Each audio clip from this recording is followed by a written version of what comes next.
An appeals court ruling has cleared the way for Cincinnati to move forward with a controversial plan to privatize parking. 9 on Your Side reporter Tom McKee live with the latest on the decision and what comes next. And what does come next, Tom?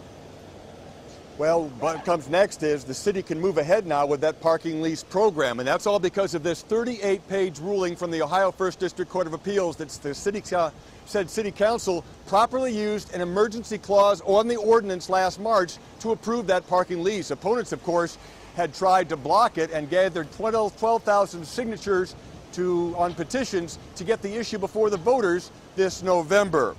What it means is that 30-year parking lease deal can go forward. The city will get $92 million in upfront payments and $3 million a year in revenues. That could jumpstart growth projects like the I-71 interchange at Martin Luther King Drive.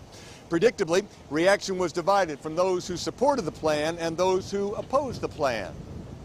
This is a big decision for the city of Cincinnati because it makes it clear that we appropriately use the emergency clause and that the emergency clause means something in particular.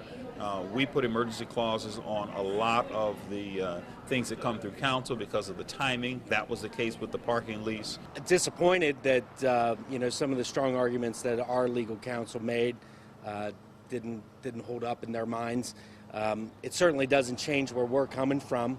We think on both fronts the parking plan's a bad deal for the city, but we also believe that the use of emergency ordinance is outrageous. Pete Whitty, of course, was one of the people who filed suit against the parking plan. Opponents now plan to use this ruling as a referendum against the 5 council members who voted for the parking lease.